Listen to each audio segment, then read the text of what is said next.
A few weeks ago, I found what looked like a $200,000 thrash metal holy grail on Reverb. Dave Mustaine's legendary 1986 Jackson King V number one.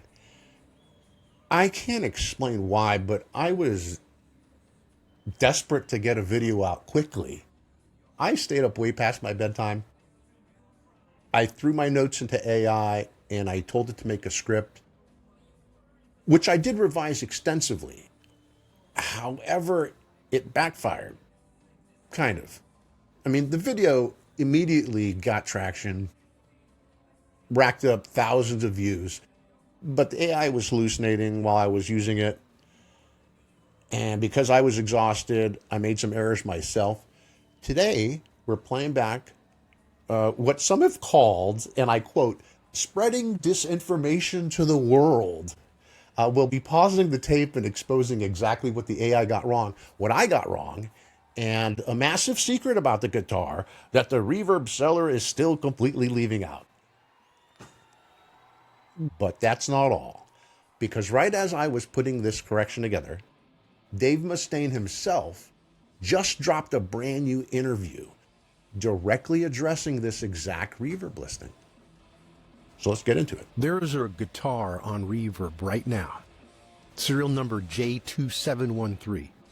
Black Jackson King V. Custom built. 1986. The Megadeth logo is on the body. This guitar, if it's what the seller says it is, recorded 3 of the most important thrash metal albums ever made. So far so good, so what? Okay, let's stop right there. First off, why does this guy sound like such a douche narrating? I'm trying to use my announcer voice. And the asteroid was about to hit. They didn't know what they were going to do. I'm practicing. I'm working on it. Anyway, at this point, the hype is real. Okay, the serial number J2713 is a real early Jackson custom shop number. And if this really is Dave's number one guitar from the era, it absolutely drove the rhythm tracks for some of the legendary metal history. But because I prompted the AI poorly, there were errors in the output, and I didn't have the safeguards up to catch it. I was told the guitar was white and played on albums I knew it wasn't on. I mean, I can tell the difference between white and black. I know it's a social construct and all that. I'm not getting that. Rust in Peace, Countdown to Extinction. That's not just 3 albums. That's the entire arc of a band going from dangerous cult favorite to one of the most technically accomplished metal acts on Earth. So true. I freaking love Megadeth, dude. You know what?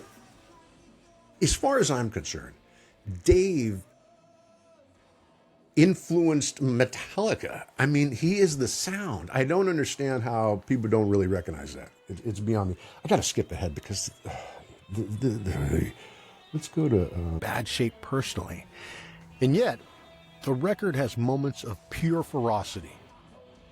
The Anarchy in the UK cover, In My Darkest Hour, written the night Cliff Burton died. 1990, Rust in Peace. Artie Friedman joins. Nick Menz on drums. The lineup finally clicks. Tornado Souls, Holy Wars, Hangar 18, Five Magics. Music that still makes guitars stop what they're doing and pay attention. Mustaine has gotten sober enough to actually hear what he's playing. The writing is precise, the execution is immaculate, and the guitar driving the rhythm tracks on every one of those songs is the Black King V with the Megadeth logo. 1992, Countdown to Extinction. Megadeth goes commercial, and it works. Sweating Bullets, Symphony of Destruction, a Tout Le Monde. Okay, I don't know what to... I know a Tout Le Monde is not on Countdown to Extinction. I don't... I wanted to blame this on the AI. I was like, dude, AI somehow, like I was sleeping, and AI screams. I looked at the script, and no, it's not in there. This is an ad-lib. I ad-libbed that a Tout Le Monde was recorded with this guitar on Countdown to Extinction when I know it's not. The only excuse I have is that, again, it's late, I'm sleeping, and the song was playing through my head. I do remember that. The weird thing is that's totally not even one of my favorite Megadeth songs, or even anywhere close. It's a good song, but is it like way up? No. Whatever. I gotta skip to something else here. Tout Le Monde, definitely, we know it's on euthanasia. A bunch of people noted that in the comments. Got it. Okay, the seller explicitly states that this is not a replica. They want you to feel the ultimate confidence provenance because they are asking, $200,000. But before we look at the massive forensic detail the seller is hiding, let's look inside the incredible footage that just dropped. Dave Mustaine just gave a massive gear interview. I've only got a couple guitars that I have from the beginning. I've got 2 Jacksons, I have a couple Deans, but they're just like a drill for a dentist. They get the job done. I don't sleep with my guitars. A lot of the comments that were made kind of refer to Dave as being maybe too sentimental to let his #1 King V go. Clearly, just like I thought, he's not that sentimental of a guy. I am curious as to how he let it get away. I'll put a link to the video in the description. You should check the Reverb video out yourself. And this is the King V. This is the #2. It was a 22 fret guitar before I turned it into a 24 fret guitar. That was the first 24 fret flying V in existence, and there was one before this that got away from me, and I saw somebody at Reverb has the #1 for sale for $193,000, and I said, I would never pay that for that guitar. I would never pay that much money for that guitar, unless I physically came with it. I noticed just before you came in, I was looking the fortune cookie note that you have taped to the guitar. My spiritual powers. Yeah. Did it work? The fortune cookie? Yeah. It works if you work it, and I can read all kinds of spiritual haikus and whatnot, and if I don't do the necessary footwork and have that profound spiritual change, it won't matter. Okay, a couple of things in this. First, I find it funny that Dave would never pay the amount that they're asking for it. That, he just looks at the instrument as a tool. You just want it to work. You want it to get it done. The other thing, though, is with this whole fortune cookie thing. See, I don't think that if you have Dave Mustaine's King V that you're going to play better. Unless you're already a great player and you're a fan of Dave Mustaine. That happens, and you are going to play just a little bit better. There's an excitement and a thrill of the roller coaster ride of playing that guitar. When I think of great instruments like a Stradivarius, violin, it's revered because the craftsmanship and its tonal qualities, its ability to sustain and its resonance. And electric guitars have maybe less of that because it's an acoustic instrument, but there are definitely manufacturing and components that make the instrument play easier and sustain longer. One of the things that has just been that fascinates me about owning a celebrity guitar is more the setup. I want to know, like how do they like to play it? Do they like their string action high or low? Do they like the distortion coming from the pickups, or do they like to get their distortion from their amp or their pedals? Where do they like their controls laid out so that it's easy for them to manipulate them during playing? That's what fascinates me about it. There you have it. The man himself confirms it is real.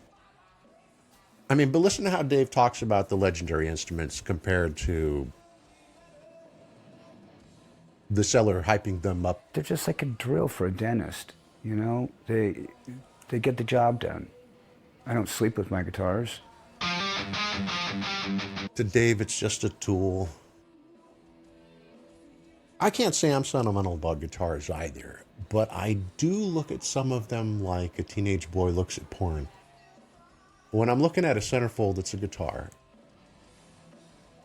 you should notice the immaculate condition that he keeps his guitars in, even though heavily played wearing his famous bullet belt. There were a number of comments about that. They thought that the damage in the guitar to a touring guitar, particularly with that belt, didn't match up, but Dave's confirming it's his. He seems to care more about who made it, who painted it, who bought the wood. I'm with him on that. But you know what Dave didn't mention in this brand new interview? The massive structural damage it sustained. And spoiler alert, the seller isn't mentioning it either. The headstock cover-up. During a show, Mustaine and drummer Gar Samuelson got into a physical argument on stage. In the heat of it, the headstock of his King V was broken clean off. This onstage fight between Dave and Gar Samuelson isn't metal folklore. Mustaine has openly talked about it himself. I was going to kill him. I was going to gut him like a fucking catfish. I remember Gar picked my guitar up. He'd thrown a drumstick at me because we were having an argument on stage, and it hit my guitar strap, and it stuck in my guitar strap, so I looked like a guy from F Troop with an arrow sticking out of my back. I took the drumstick out, and I stuck my guitar through the drum skin, and he picked it up and held it by its fins and went, and the headstock broke off. And it was the first Jackson I'd ever had bought for me. And it was made custom for me. It was like the #1 one that they ever made. I saw red, and I went back in the dressing room and broke a tequila bottle, and they had to lock me in the dressing room by putting anvil flight cases in front of the door so it wouldn't open, because I was going to kill him. I was going to gut him like a fucking catfish. I was going to kill him. I was going to gut him like a fucking catfish. Okay, so some people didn't think that the headstock break was real. Now, in my original video, I claimed the guitar researchers looked at old posters and proved the headstock became measurably shorter after the repair. But that was a total late-night AI-fueled hallucination. What actually happened is that a luthier likely used internal wood dowels or spleens to reinforce the broken wood, matching the grains. They glued it back up to its exact original factory length and replaced the Jackson logo decal. Also, since this is a poly finish, repair might not be visible even with black light. But the structural break is a factual part of the guitar's history, and the current Reverb listing contains no mention of the headstock repair. None. Not in the description, not in the photos, not in the condition notes. Since my first video dropped, the comment section absolutely exploded. A bunch of you pointed out that this exact guitar was allegedly repainted gray or silver at one point in its life, and then painted back to black later on, possibly. Dave didn't mention this double repaint theory either in his new interview, but interestingly enough, the Reverb seller must have got wind of the controversy because they just updated the listing with a direct response to the community.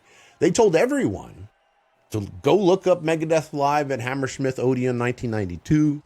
The seller points out that Dave plays a gray guitar for almost the entire set, but right at the very end, he swaps it out for this exact Black King V to play Anarchy in the UK. Their argument was never repainted. And I did check it out. It's absolutely true. He does switch to a guitar. It's got a bunch of weird extra stickers on it. I assume they were taken off. They weren't permanent. The thing is, if you're going to write to defend the paint job against online commenters, why are you still completely silent about the neck break? For a high-end celebrity collector spending, 6 figures, that repaired headstock isn't a flaw that ruins the value. It's the definitive, unfakeable forensic proof that this is the exact guitar from the legendary Onstage Fight. If a seller is pitching documentary clarity to transform a piece into a confidence-backed asset, leaving out a snapped neck is a missing opportunity. Recently, I saw in an interview with Kirk Hammett where he confesses that he broke the headstock off the Gibson Les Paul Greenie guitar that he paid an absurd amount of money for. Now that's just part of the guitar story. The truth is in the future, I don't know who's going to be able to afford any of these guitars anyway. I mean, the people that are going to afford them are going to die, and it'll probably make more sense that these instruments be, at least to me, loaned out to players like they do with the Stradivarius violins, you know. The whole experience kind of taught me a brutal lesson. AI is an incredible tool to organize a messy brain dump, but ultimately it's just a tool, and I have to use it better. Creating when I'm tired is great for idea generation, maybe, but if I combine that with editing, refining, and fact-checking while my brain is at its best, then I just might have something good. The Reverb listing link is down in the description below. Go look at the seller's new comments for yourself. This is Dave Mustaine's #1 King V. The tool that he used to spank the ears of millions touring the world and on some of our favorite Megadeth albums. Dave doesn't tell us how it got away from him, only that it did, and right now it's for sale on Reverb at $200,000 plus. It's priced like a starter home in California. That's right, kids. You'll never own this guitar, and you'll never own a home either, at least in California. Aw. Make sure to comment, like, and subscribe. I'll see you in the next one.